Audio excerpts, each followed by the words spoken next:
अगर गरीब का बेटा आ रहा है बाइकआउट करने के लिए और गरीब का बेटा पुलिस के लाठी और डंडे खा रहा है, तो गृह मंत्री अमित शाह का बेटा सड़क पे क्यों नहीं उतरता? मुख्यमंत्री शिवराज सिंह चौहान का बेटा सड़क पे क्यों नहीं उतरता? पठान फिल्म का लगातार विरोध हो रहा था, वहीं शाहरुख खान एक नई चाल चल दिए हैं और अंजलि को जो है वो पैसे तक दे रहे हैं उनकी जो फाउंडेशन। आप एक बात मुझे बताइए, आप एक बात नहीं, मैं क्या बोल रहा हूँ आपसे, आप कितने निचले स्तर पर जाएंगे मुझे ये बता दीजिएगा। आपका अंतिम निचला स्तर क्या होगा? मतलब किसी परिवार की जो मदद कर रहे हैं तो वो आप उसको चाल बताते हैं। अगर आप भी ये चाल क्यों नहीं चलते? आप नहीं चल सकते ये चाल, आप नहीं दे सकते। मैं क्या बोलता हूँ, तो आप पब्लिसिटी स्टंट क्यों नहीं अपनाते? आप दीजिए ना पब्लिसिटी स्टंट में, आप भी तो कमा रहे हैं। आप ये तो है नहीं कि भूखे मर रहे हैं, आपके पास घर में खाने को रोटी नहीं है, तो आप जाकर पब्लिसिटी स्टंट अपनाइए ना। और मोदी जी क्यों नहीं अपनाते पब्लिसिटी स्टंट? उनको तो बहुत शौक है पब्लिसिटी स्टंट अपनाने का, तो मोदी जी भी अपनाए, साथ में अमित शाह जी भी अपनाए और पूरी भाजपा के नेताओं की टीम अपनाए इस पब्लिक स्टंट को। क्यों नहीं अपनाती है? पहले क्यों वो फाउंडेशन नहीं आता है जब इतनी सारे केस होते हैं? क्या शाहरुख खान धर्म परिवर्तन करवाना चाह रहे हैं जी? लड़की का धर्म परिवर्तन करवाना चाह रहे हैं। आपने तो एक नया ही सवाल कर दिया, जब लड़की ही नहीं रही तो धर्म परिवर्तन कैसे होगा? जरा इस सवाल का जवाब दीजिए। क्या कह रहे हैं? बोलिए बोलिए। धर्म परिवर्तन करवाना चाह रहे हैं हिंदू लड़की का। मैं आपसे ये पूछ रहा हूँ, जब वो लड़की ही नहीं बची है तो धर्म परिवर्तन कैसे हो जाएगा? उस परिवार का नहीं, उस परिवार का कैसे हो जाएगा? अभी आप एक बात है, शाहरुख खान ने जो है उनके परिवार की आर्थिक सहायता करी है, इसके अलावा बहुत सारे लोगों ने भी करी है। बहुत सारे, एक हमारे परिजन है जानने वाले रस्तोगी जी, जो उनके घर पे जाकर उनके परिजन की मदद करके आए हैं, वो भी धर्म परिवर्तन करा रहे हैं। ये बताइए ना आप मुझे, किस प्रकार की सोच और मानसिकता में आप जी रहे हैं?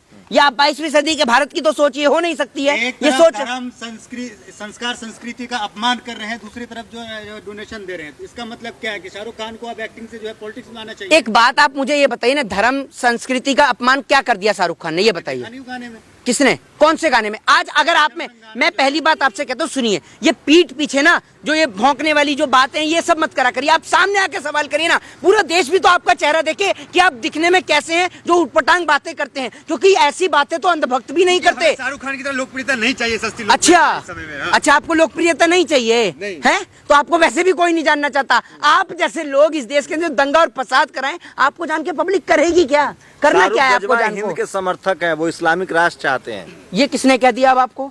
ये किसने कहा है आपको? ये बीजेपी और संघ समर्थक लोग कह रहे हैं। तो भैया एक बात आप मुझे बताइए, जेपी नड्डा भी गजवाए हिंद के समर्थक हैं क्या?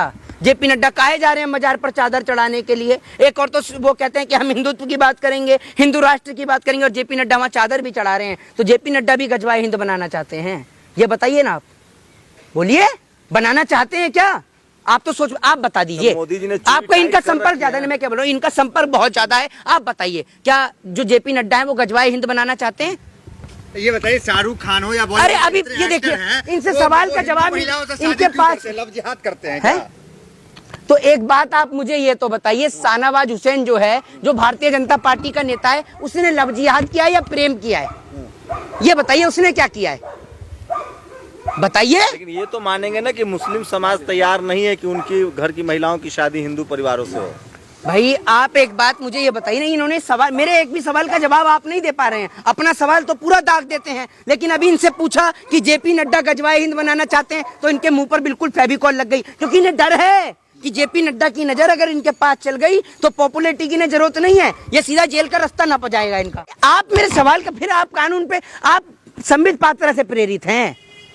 उससे पूछो बेरोजगारी पे, वो कहता पाकिस्तान देख रही है ना आप अंजना जी पाकिस्तान देखिए, पाकिस्तान आप भी वही कर रहे हैं। ब्राह्मणों को भगा दिया गया, वहाँ से मुसलमानों ने भगाया, आप क्या बोलेंगे? भैया ऐसा ही होगा, ये तो आप जाके बीजेपी वालों से पूछिए ना। वो आर्टिकल 370 हटा रहे थे और उसके बाद कह रहे थे ना कि जम्मू कश्मीर में कोई भी जाकर जमीन खरीद सकता है। आपने कितनी जमीन खरीद ली जम्मू कश्मीर में? जरा बता तो दीजिए लोगों को, आपके आस पड़ोस का कोई बसा है जम्मू कश्मीर में जाके? उल्टा कश्मीर के अंदर रहने वाले लोग जो हैं वो कश्मीर को छोड़कर भागे। दूसरी ओर आपने देखा, जो हिंदू और मुसलमान की ये लोग बात करते हैं, अभी आपने देखा होगा कि जब कश्मीर में आतंकवादी हमला होता है तो एक मुस्लिम बेटा जो देश के लोगों की हिफाजत करते हुए अपने प्राणों की आहुति दे देता है, मुदस्सिर अहमद शेख, आपको पता भी होगा। नहीं है, बसेगा 24 में जब प्रधानमंत्री मोदी फिर से बनेंगे।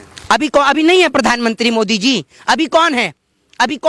ये बताइए, अभी डोनाल्ड ट्रंप है। एक मिनट पहले, बहुत ही इनका यूनिक सवाल है, इन जैसे नमूनों का चेहरा जरा देश के अंदर दिखाना बहुत जरूरी है। ये कह रहे हैं कि जब बसेंगे, जब मोदी जी दोबारा आएंगे। अभी नहीं है मोदी जी, बता तो दीजिए। अभी धारा हटाया, धीरे धीरे काम हो रहा है सब। अच्छा, मतलब इंतजार रखें। सुनिए सुनिए, जब आर्टिकल 3, ढंग से होगा अरे पूरा सुनिए, अरे आप ये देखिए, ये जो 2-3 गैंग वाले लोग, सुनिए, इनके सवाल का जवाब तो सुनिए। ये कहते हैं जब आर्टिकल 370 लगा हुआ था तब तो कश्मीर के अंदर जो है वो रह रहे थे कश्मीरी पंडित, ठीक है। अब सुनिए, आर्टिकल 370 के हटने के बाद कश्मीरी पंडितों ने कश्मीर से पलायन कर दिया। अब इनका नया सुनिए, नया इनका रोना सुनिए कि 2024 में जब मोदी जी आएंगे फिर दोबारा बसाएंगे। आप अडानी ने किस मिट्टी के बने हैं? इंटरव्यू में कहा है कि जी। हमको बनाने में राजीव गांधी, पीवी नरसिम्हा राव और मनमोहन सिंह का हाथ है। राहुल जी का नहीं, भी नाम आपको बनाने नहीं, आपको बनाने में सिर्फ एक ही शख्स का हाथ है और वो है नरेंद्र मोदी जी का। आप उठाइए अडानी साहब अपनी, अडानी नहीं ने सुनिए कहा सुनिए, है। मैं बताता हूँ ना, उनके कहने से क्या होगा, आपके पास एविडेंस और प्रूफ होना चाहिए। आप उठाइए अडानी साहब अपनी खुद की प्रॉपर्टी और संपत्ति और देखिए साल 2014 के बाद आपने कितनी प्रोग्रेस करी है और इससे पहले का आप उठाकर देख लीजिए। और आप 2014 से पहले देश को देखिएगा और उसके बाद में अडानी साहब को देखिएगा। देश से ऊपर तो नहीं थे ना अडानी साहब, लेकिन आज अडानी साहब के पास जो पैसा है वो देश से ऊपर जा रहा है। भारत देश की इकोनॉमी डूब रही है तो बिजनेसमैन कॉर्पोरेटर्स जो है वो ऊपर आ रहे। कॉर्पोरेटर्स नहीं, सिर्फ ओनली कॉर्पोरेटर, यानी अंबानी और अडानी, सिर्फ ओनली। भगवा हिट होगी या फ्लॉप होगा?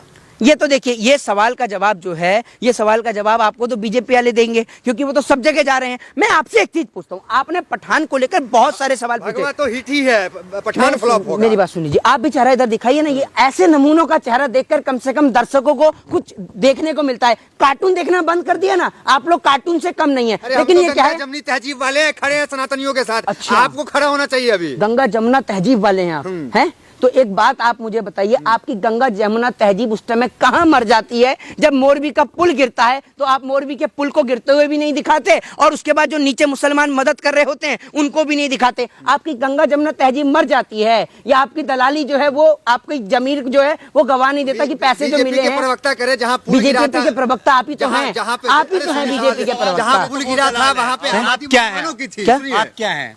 मेरे को आप ये बताइए, सुनिए, अब ये कह रहे गंगा जमुना तहजीब, अब एक बड़े यूनिक, चाहते हैं मैं भारत में सुनिए गजवा हिंद लागू हो जाए। ये तो आप बात जेपी नड्डा से पूछिए कि वो क्यों जा रहे हैं मजार पे चादर चढ़ाने। इस्लामिक राष्ट्र हो जाए। भाई, इस्लामिक राष्ट्र पाकिस्तान है और हिंदू राष्ट्र नेपाल था। आप देख लीजिए, नेपाल हिंदू राष्ट्र होने के बाद भी गरीब था, पाकिस्तान इस्लामिक राष्ट्र होने के बाद भी पाकिस्तान की क्या हालत थी आप देख लीजिए। तो इस देश की, अरे सुनिए, भारत देश जो है वो एक डेमोक्रेटिक कंट्री के तौर पर पूरा देश देखता है, पूरा विश्व देखता है, पूरा मुल्क देखता है और इस देश को सिर्फ एक डेमोक्रेटिक देश चाहिए, कोई हिंदू राष्ट्र नहीं चाहिए। हमें एक ऐसा देश चाहिए जहां पर मंदिर से घंटी की आवाज भी सुनाई दे और मस्जिद से अजान की आवाज भी सुनाई दे। हमें वो देश चाहिए और वो देश हमारा भारत है जहां पर दिवाली भी मनाई जाती है और रमजान भी मनाई जाती है। अब मेरे सवाल का जवाब आप देंगे एक एक करके। 3 पत्रकार हैं, 3 सवाल हैं।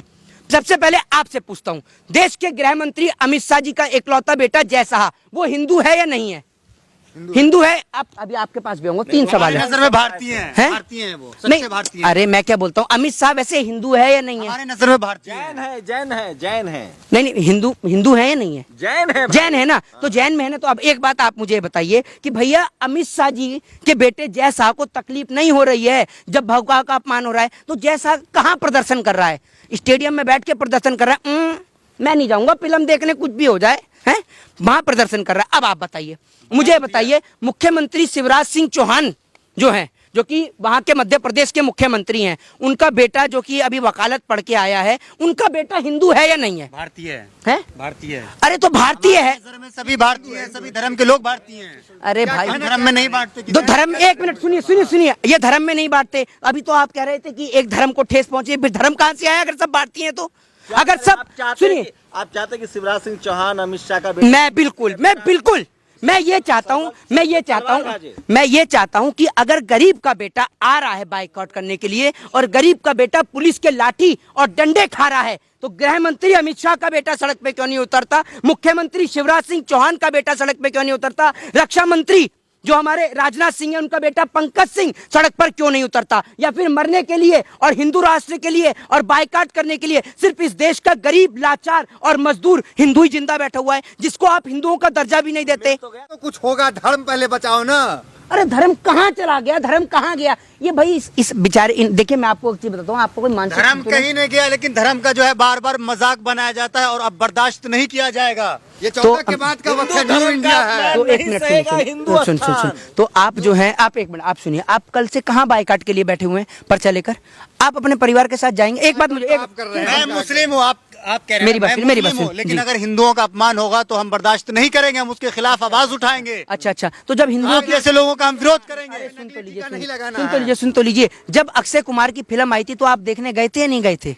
कौन सी मूवी? जो अक्षय कुमार की बहुत फिल्म सारी थी, हैं। जो भूल भुलैया जो आई थी, जिसमें वो डांस कर रहे थे, वो देखने गए थे नहीं? आपको पता ही नहीं है? तो मनोज तिवारी का जो गाना आया था, बेबी बियर पी के नाचेलू छम हम छम, लोग गाना थोड़ी सुनते हैं आपकी तरह। क्यों बह रहे हैं आप? हम लोग आप पत्रकार लोग हैं, हाँ, काम ये धंधा करते हैं। ये सुनते हैं या हिंदू, देश में सुनिए क्या हो रहा है, वो अभी लोग देखिए, देखते ये हैं। सुनते हैं हिंदू मुसलमान करने वाला क्रम। तो भैया ऐसे पत्रकारों को देखिए, ऐसे नमूनों को देखिए, और आप अपने बच्चों को कलम सिखाइए। जय हिंद, जय माफी भारत। मांग लीजिए देश से। अरे आप से भी माफी पत्रकार नहीं सिखाएंगे।